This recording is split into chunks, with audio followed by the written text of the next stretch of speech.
Bé, doncs veiem que la comarca vostra necessitava que s'oferís la possibilitat de realitzar un batxillerat en règim nocturn.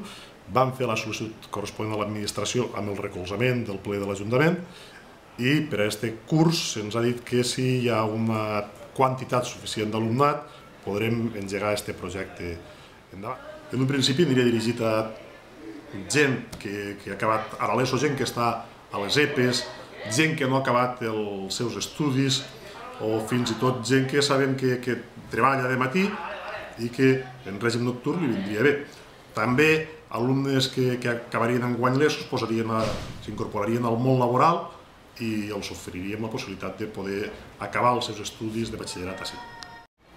I tant, i tant. I pensem que hem d'eixamplar tant com puguem la nostra oferta acadèmica.